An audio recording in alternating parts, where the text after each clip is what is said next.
بسم اللہ الرحمن الرحیم نحمدہ ونصلی علی رسولہ الکریم اللہم انک خلاق عظیم انک سمیع علیم انک غفور رحیم انک رب العرش العظیم صلی اللہ علی النبی الامی الکریم وعلی آلہ واصحابہ وبارک وسلم نحمدہ ونصلی علی رسولہ الکریم۔ قابل احترام بھائیوں، دوستوں اور بزرگوں، آج جب میں بات کرنے سے پہلے گھر سے آ رہا تھا تو میرے دماغ میں ایک بات گھوم رہی تھی جو آج سے تقریباً 18 سال پہلے کی ہے، اور مجھے یاد ہے کہ میں پہلی دفعہ اللہ کے راستے میں نکلا، لمبے لمبے میرے بال تھے، جینز ٹی شرٹ میں نے پہنی ہوئی تھی، مسجد میں جا کے بیٹھا، اور اس وقت عشاء کے بعد کا ٹائم تھا، مسجد میں کوئی تھا نہیں، لوگ جا چکے تھے، اکا دکا لوگ تھے۔ تو ایسے میں نے قرآن پکڑا، قرآن پکڑ کے ہی میں نے کھولا بڑے عرصے بعد، تو جن آیتوں پر میری نظر پڑی، قرآن کھولا تو 18واں پارہ کھل گیا، اور جن آیتوں پر میری نظر پڑی اس میں سے پہلی آیت تھی قد افلح المؤمنون، اور نیچے اس کے معنی لکھے ہوئے تھے بالتحقیق کامیاب ہو گئے مومنین۔ تو میں اس کو دیکھتا رہا، اس آیت کو دیکھ کے آگے میرے سے پڑھا نہیں گیا، مجھے خیال آیا کہ کامیاب ہو گئے مومنین۔ تو کامیابی تو میرے نزدیک اس وقت کوئی اور چیز تھی، اس وقت میرے نزدیک کامیابی تھی پیسے کا ہونا، شہرت کا ہونا، نام کا ہونا، مال کا ہونا، لوگوں میں جانا، پہچانا جانا، یہ میرے نزدیک کامیابی تھی۔ لیکن مجھے اس بات کا بھی احساس تھا کہ یہ اللہ کا کلام ہے، اور کچھ تھوڑا بہت میرا وقت کیونکہ لگ چکا تھا تو مجھے اس بات کا احساس ہو گیا تھا کہ اصل کامیابی تو وہ ہے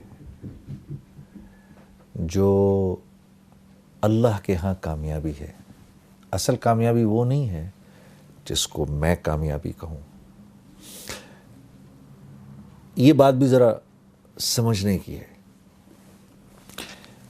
اللہ جس کو کہے وہ کامیاب ہے، اس کی کیا وجہ ہے؟ اس کی وجہ ایسے سمجھاتے ہیں علماء کرام، یہ جتنی کائنات ہے نا جو ہمیں آپ کو نظر آتی ہے، یہ ساری کی ساری اللہ نے انسان کے لیے بنائی ہے، اور انسان کو اللہ نے اپنے لیے بنایا ہے۔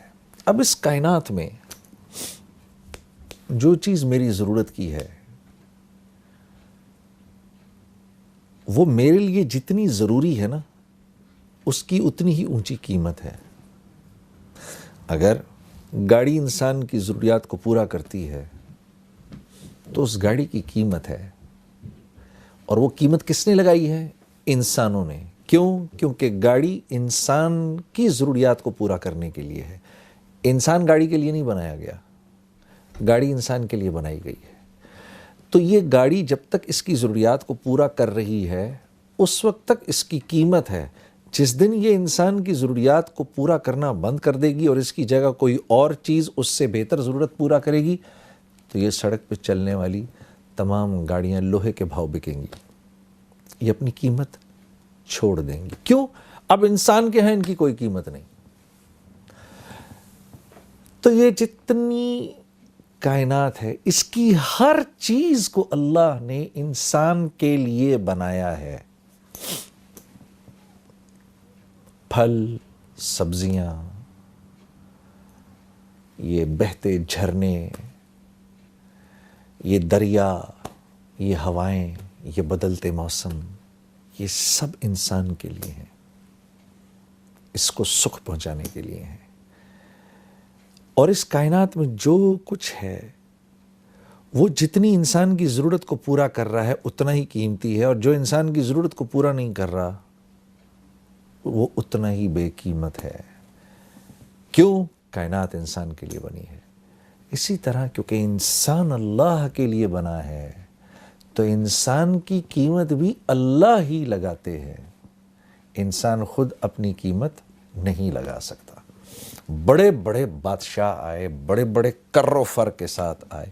فرعون نے تو اپنے آپ کو آ کر کہا انا ربکم الاعلی، میں تو بہت بڑا رب ہوں، کہتا پھرے، کیونکہ اللہ کے ہاں بے قیمت ہے تو دنیا سے تو مرنے سے پہلے ہی اللہ نے اس کو بے قیمت کر دیا، اور مارنے کے بعد اللہ نے اس کو پرزرو کر دیا اور آنے والی نسلوں کے لیے عبرت کا نشان بنا دیا۔ کیوں؟ کیونکہ یہ اللہ کے ہاں بے قیمت تھا، اب یہ قیامت تک بے قیمت رہے گا۔ کوئی اپنے آپ کو کچھ بھی سمجھتا پھرے، جو اللہ کے ہاں قیمتی ہے وہ دراصل قیمتی ہے۔ کیوں؟ کیونکہ انسان بنا اللہ کے لیے ہے۔ وَمَا خَلَقْتُ الْجِنَّ وَالْإِنسَ إِلَّا لِيَعْبُدُونَ، ہم نے جن و انس کو بنایا ہی اس لیے ہے کہ یہ ہمارے بن کے رہیں۔ اللہ، جیسے ہم کہتے ہیں نا لا الہ الا اللہ، نہیں کوئی معبود سوائے اللہ کے، ہو ہی نہیں سکتا۔ بالکل اسی طریقے سے نہیں بنایا ہم نے جن و انس کو سوائے اس کے لیعبدون، کہ میری عبادت کریں، میرے بن کے رہیں۔ انسان بنا اللہ کے ہاں ہے، کہ اللہ کے لیے ہے، انسان اللہ کے لیے بنا ہے، اس لیے اس کی قیمت بھی اللہ ہی لگاتے ہیں۔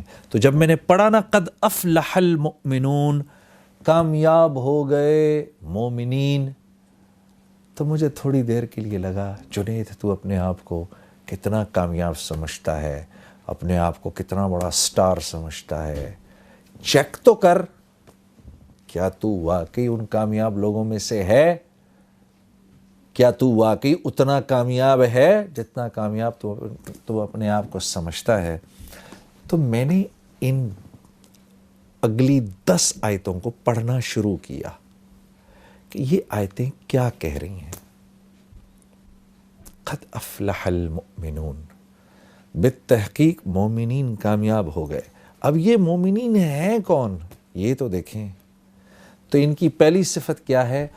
الذین هم فی صلاتهم خاشعون، جب نماز میں کھڑے ہوتے ہیں، اللہ اکبر، جب نماز میں کھڑے ہوتے ہیں تو ساری کائنات کو بھول جاتے ہیں۔ جب کہتے ہیں نا اللہ اکبر، علماء کرام فرماتے ہیں جب ہم یوں کرتے ہیں نا اللہ اکبر، تو ہم دراصل پوری ہمارے کرنے کا مطلب یہ ہوتا ہے اللہ کا جتنا ما سوا ہے اب چلا جائے پیچھے، ہمارا اس سے فی الحال کوئی واسطہ نہیں، کیونکہ ہم بادشاہوں کے بادشاہ، ہم اپنے خالق، اپنے مالک، اپنے اس رب کے سامنے کھڑے ہونے لگے ہیں جو وحدہ لا شریک ہے، جو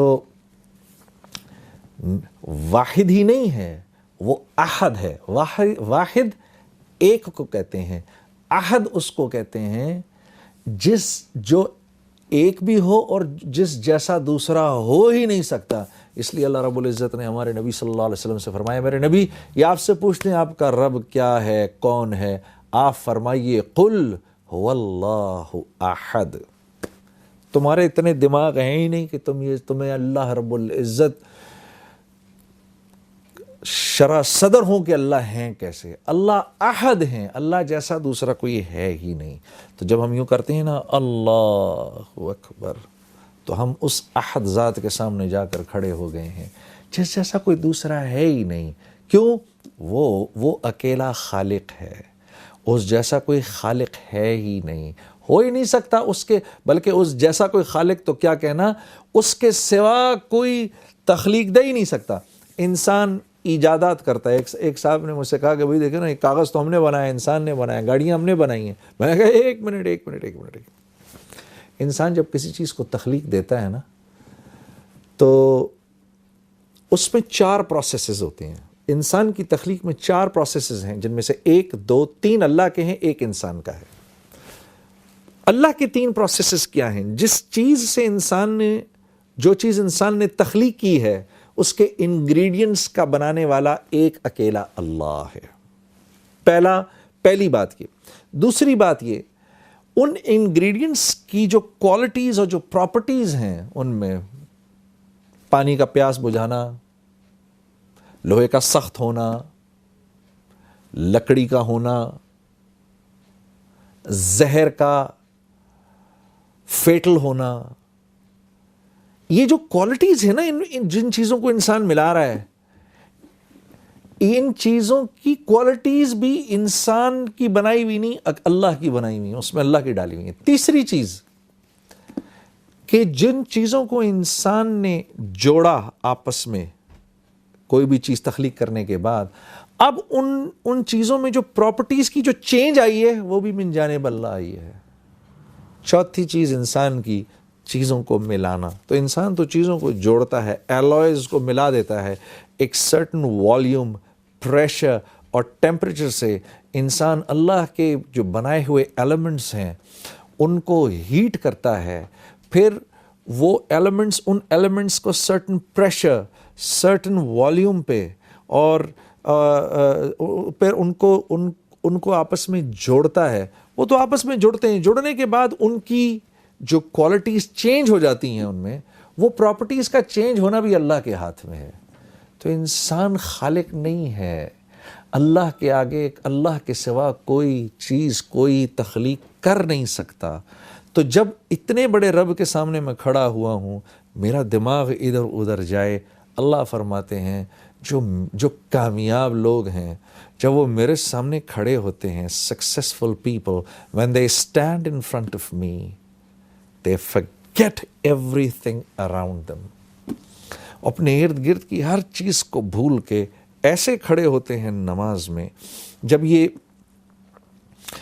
اس علماء کرام فرماتے ہیں جب یہ آیت اتری تو اللہ کے نبی صلی اللہ علیہ وسلم، یہ تو عربی زبان میں تھی، صحابہ کرام کے پوچھنے پر جب آپ نے صحابہ کو سمجھایا کہ اس سے مراد کیا ہے، ہاتھ باندھ کے، نظر نیچی، دل کا پیالہ خالی، اس میں سوائے اللہ کی محبت کے کچھ نہ ہو، نماز پڑھنے کو دل کر رہا ہو، ایک بڑے بادشاہ کے سامنے کھڑے ہونے کی کیفیت ہو، خالق و مالک اپنے محسن کے سامنے کھڑے ہونے کی ایک کیفیت ہو، اس کیفیت سے کھڑا ہونا خشوع خضوع ہے.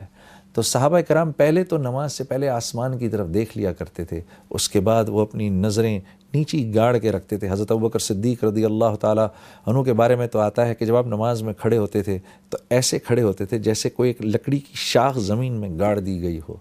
اس ادب و احترام سے نماز میں کھڑے ہوا کرتے تھے.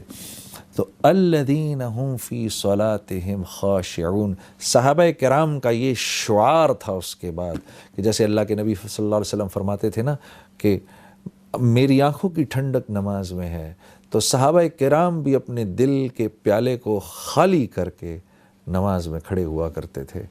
اور ہاں میرے دوستو، اگر غور کرو، کسی نے حضرت عمر رضی اللہ تعالیٰ عنہ سے پوچھا، آپ کو اللہ نے اتنی بڑی سلطنت عطا فرمائی، یہ اتنی بڑی سلطنت آپ سے بن کیسے گئی؟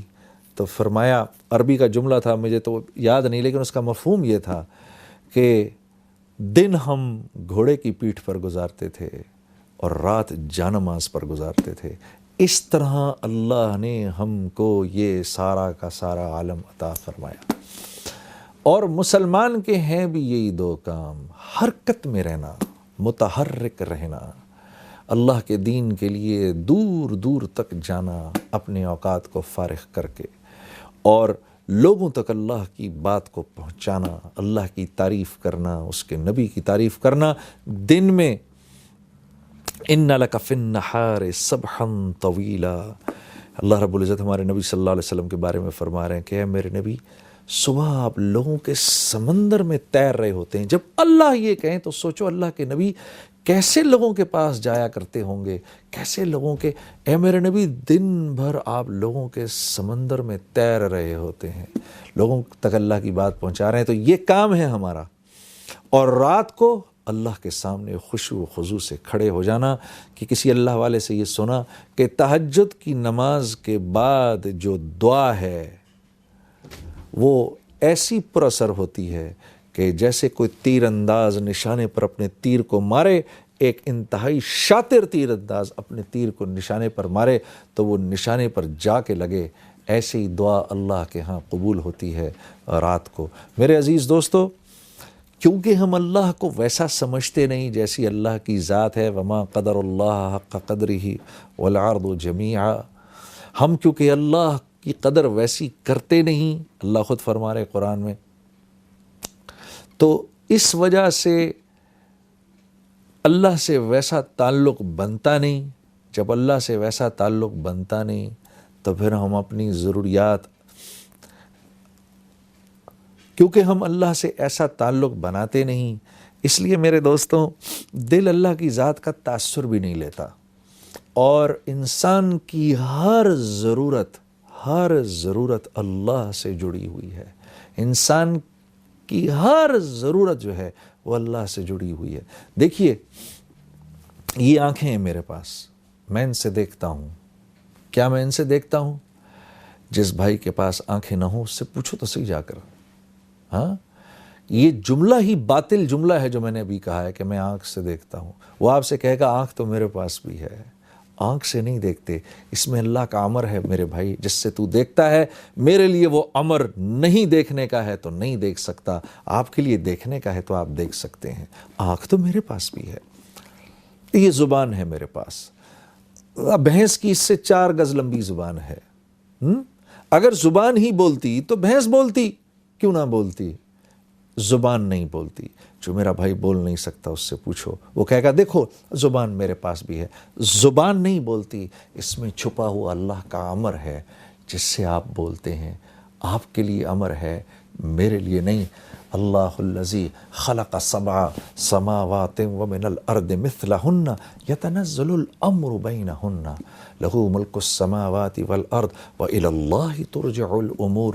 یہ وہ رب ہے کہ دنیا میں ہونے والا ہر امر اپنے ہونے سے پہلے اللہ سے پوچھتا ہے، یا اللہ تو مجھے بتا میں نے کیسے ہونا ہے.